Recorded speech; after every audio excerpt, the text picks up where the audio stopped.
Foundational Black Americans, FBA, we in a real sweet spot right now. What do I mean by this? We got the Democrats and the Republicans on both sides of that coin, both buying and caping for our vote. But we ain't voting for neither party until they do the right thing, like Spike Lee, because they know what we want. We want them tangibles in the form of cash reparations. And we ain't getting out here pulling on no voting lever for neither party until that is done. And we got the delineation movement in full bloom, which I love to see.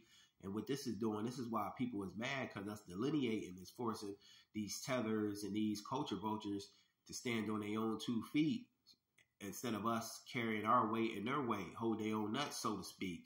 And because before you could find a foundational Black American at the forefront, spearheading every movement, every cause, fighting for injustices and oppression around the world. But now we saying, nah, we cool. We just standing up for our own people right now, just worried about getting our house in order. And people can't stand this because they want us to fight our battles and their battles.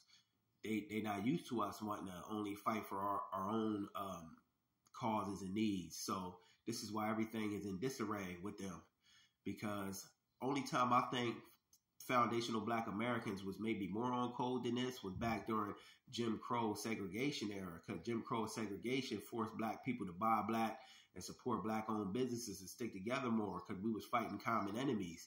And I say we're just about as much, not as much on code as that, but we're on code definitely, almost as much. We're definitely on code right now, and they know this in the dominant society. They know that we ain't voting for neither party, but I say we in a power position now also, because we're in a power position because when we hold that vote, it's power in that. That's organization, and they see that. And they're going to have to account for why foundational Black Americans held that vote. They're going to have to account for that, why they lost the demographic of people voting for either party. They're going to have to account for that. Best believe they're going to have to account for that. And sooner or later, they might not, neither one of these presidential parties on the right, the left side or the right side, they might not want to produce reparations. But sooner or later, if we keep holding that vote, we're going to gain traction off of that. And pretty soon, someone's going to jump out here and say, well, I'll give them reparations. I'll give them their demands. Sooner or later, somebody's going to want to cater to our base of people instead of us not voting for neither party. Somebody's going to want to fill that void. And, you know, a candidate's going to come along that wants to do that and do the right thing by us. And we got power. We just got to keep on holding that vote, family, if you ask me, because they're going to see that. And it's power in that, us holding our vote.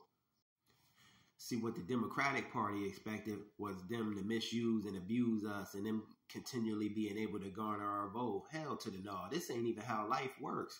You don't do stuff in life and not get nothing reciprocated back to you. That ain't even the way life works. Every other group is getting something for their vote. They getting perks, set-asides, and tangibles. And we was supposed to just be the group that got nothing, that was undermined, that stayed on the permanent bottom class. And when we woke up and started waking up and coming to the park, when we came to the party and said, nah, we want something as well, that's where the problem started to begin, because we were supposed to not want nothing and just be voting and voting and voting without getting nothing in return. And this ain't even how life works.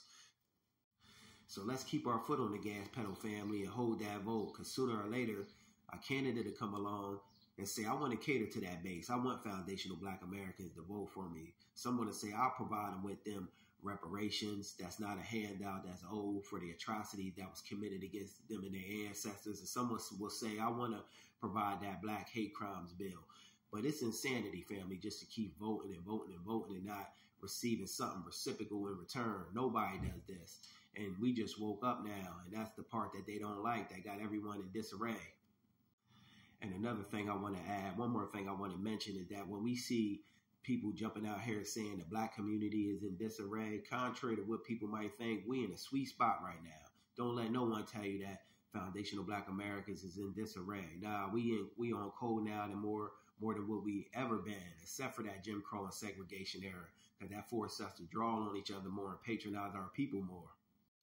So even if people look like us, but they're not like us, because we all know that Black skin don't equal a Black mind, if they spewing these talking points that Black Americans is in disarray, these people are coons, tethers, and agents put out here by the dominant society. Because if they keep on continually spewing, even if they look Black, but they don't got a Black mind, that foundational Black Americans is in disarray, that couldn't be farther from the truth.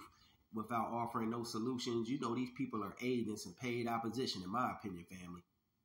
See, what the Democrats expected to do, family, was keep on misusing and abusing our people and still be able to garner our vote. They the ones that dumped this mass influx of immigrants right over top of us in hopes of denying us of our resources and our aid that we now seeking. They done this intentionally.